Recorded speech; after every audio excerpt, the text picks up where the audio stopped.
Saw a question recently, saw a few questions recently going around about aux ends, post fade, pre fade, what the normal setup is. So today we're going to talk about post fade aux ends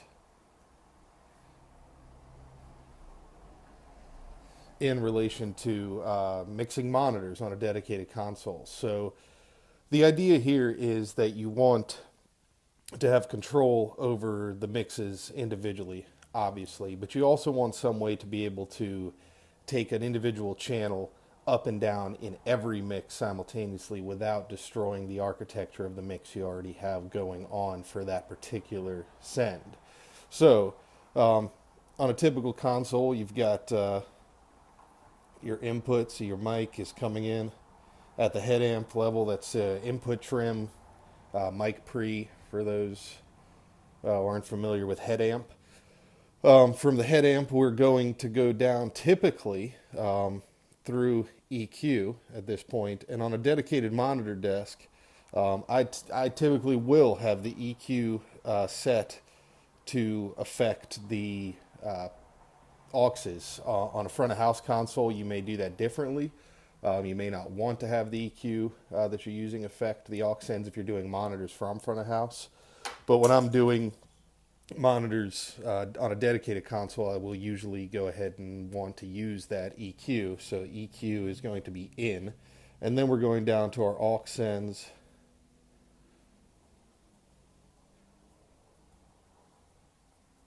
So on and so forth down the line, as far as your console allows. And then you've got your channel, your main fader. So I'm just going to throw a fader down here, a mute switch, or an on-off button if you're on a Yamaha console. This is, and that's your main bus. I put left right there, but really master bus, or master layer in this case. So on a Yamaha console, most consoles, you can choose to either select your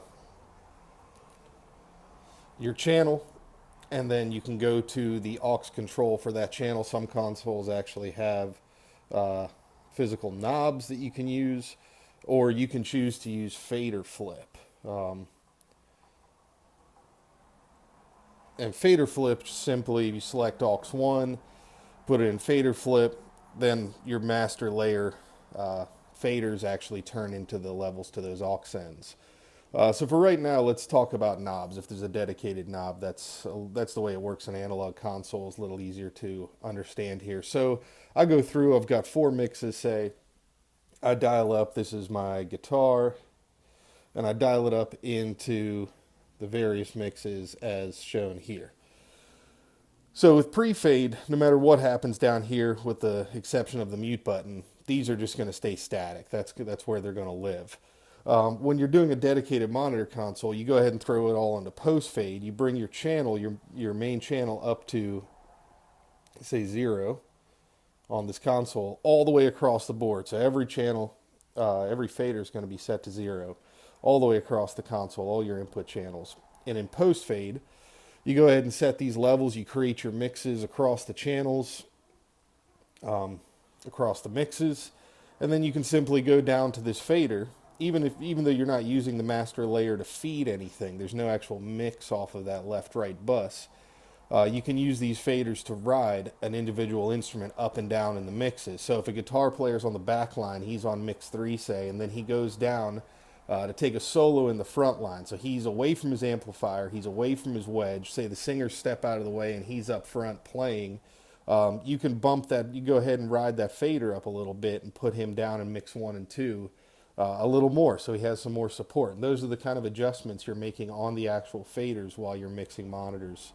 And across, you get into situations where you're across 8 or 12 mixes, it starts to make more sense. If I'm only doing 4 mixes and that situation happens, I just reach up and put the guitar where I want it. I bring it up in 1 and 2 directly, and that's something you definitely can do on a situation like that. When it's something really quick or something that's happening when you're into large mix counts and you can't simply go turn all those knobs. You know, if you needed to bring them into mix 1 and 2 and the side fills, for instance, it'd be faster just to go ahead and bring that fader up, even if you have to duck him a little bit in his own mix as you do that. Uh, so that's typically how I would set up a post fade aux send running monitors on a dedicated monitor console. You can get more creative with that. And when you get into doing stereo mixes for in-ears, there's definitely more to it than that. You know, when you start dealing with panning and things and how you want to approach that, where you want to pan things to affect individual mixes, um, it can definitely get more complex. But that's basically it. If you're mixing monitors, dedicated console, post fade sends, fader gives you the whole uh, control over all the mixes at once for that individual channel. Hope that was helpful. Sorry for running on a little long.